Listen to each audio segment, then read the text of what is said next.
अरबी समुद्रात जगातलं सर्वात उंच शिवस्मारक बांधण्याचा सरकारने संकल्प केला होता। या संकल्पाचा सरकारला विसर पडला असून स्मारक उभारणीसाठी तयार केलेल्या ऑफिसचाही सरकारला विसर पडलाय। मुंबईतल्या कप परेड मध्ये उभारण्यात आलेल्या ऑफिसचा भूत बंगला झालाय। तिथीनुसार शिवजयंतीच्या निमित्ताने सरकारला शिवस्मारकाची आठवण करून देण्याचा झी24 तासचा हा एक प्रयत्न।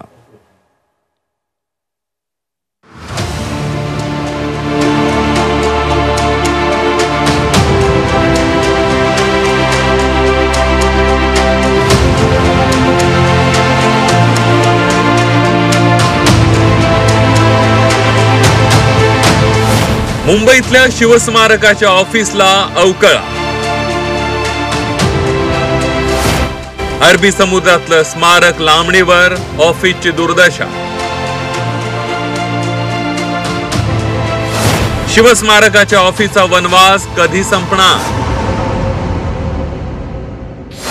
महाराष्ट्र सरकारने 2014 मध्ये मुंबईत अरबी समुद्रात शिवस्मारक उभारण्याची घोषणा केली। जगातलं सर्वात उंच स्मारकाचं पंतप्रधान मोदींच्या हस्ते जलपूजन झालं। सरकारी पातळीवर अरबी समुद्रात स्मारक उभारण्याची लगबग सुरू झाली, पण ही लगबग औटघटकेची ठरली। 2014 नंतर अरबी समुद्रातलं स्मारक कोणत्या ना कोणत्या कारणाने रखडत गेलं। अरबी समुद्रातल्या स्मारकासाठी मुंबईच्या कप परेड भागात ऑफिस उभारण्यात आलं होतं। स्मारक लांबणीवर पडलेलं असताना त्या ऑफिसला अवकळ आली आहे। त्यावेळी 1 कोटी रुपये खर्च करून बांधलेल्या कंटेनर ऑफिसला अडगळीचं स्वरूप प्राप्त झालंय। ऑफिसचा वापर केव्हाच बंद झाला असून तिथं गर्दुल्य आणि समाजकंटकांचा वावर वाढलाय। सरकारनं नाही म्हणायला एक सुरक्षा रक्षक नेमलाय, पण त्यालाही काहीच बोलायचं नाही। बोलो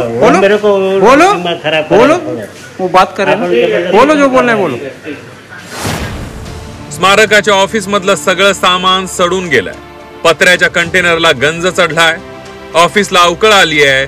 झी24 तासच्या टीमने ऑफिस मध्ये प्रवेश केला तेव्हा सगळं सामान विखुरलेलं दिसलं।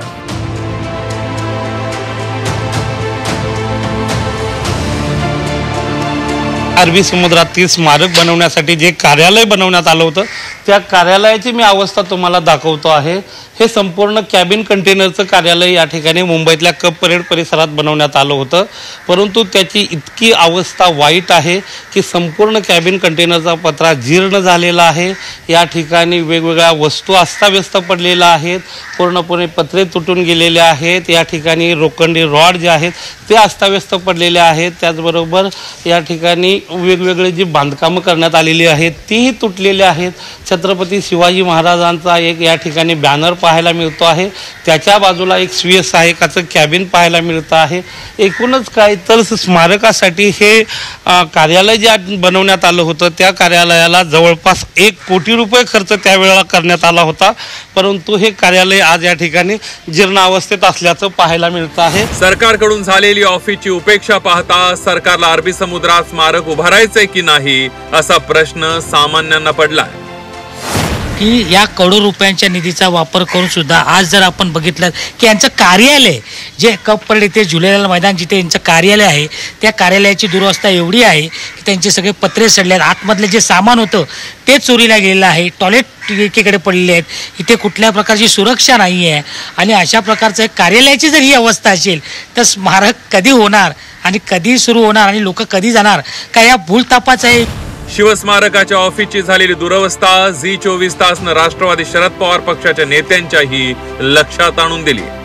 ऑफिसची दुरवस्था पाहिल्यावर सरकारची मानसिकता काय आहे हे लक्षात येत असल्याची त्यांनी टीका केली आहे। मला दिसला असेल की 1 कोटी जो खर्च फक्त ऑफिसला झाला होता तो त्या काळामध्ये, आता तिथं अक्षरशः बसण्याची व्यवस्था नाही, सगळं तुटलेलं आहे, अतिशय वाईट परिस्थितीमध्ये आहे। याच्यावरनं या सरकारची विचारसरणी आपल्याला मात्र कळते की फक्त इलेक्शन पुरतं नावाचा महामानवांचा वापर करून घ्यायचा, इलेक्शन संपलं की विसरून जायचं।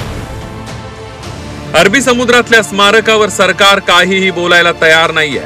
भविष्यात स्मारक उभारणार की नाही हे सुद्धा कोणी सांगत नाहीये। किमान स्मारक उभारण्यासाठी जे ऑफिस तयार केलं त्याची तरी काळजी घेणं गरजेचं होतं। ऑफिसच्या दुरवस्थेवरून एकही वीट न रचलेल्या स्मारकाचं भवितव्य काय असणार याची कल्पना सर्वांनाच आली असावी। गोविंद तुपे, झी24 तास, मुंबई।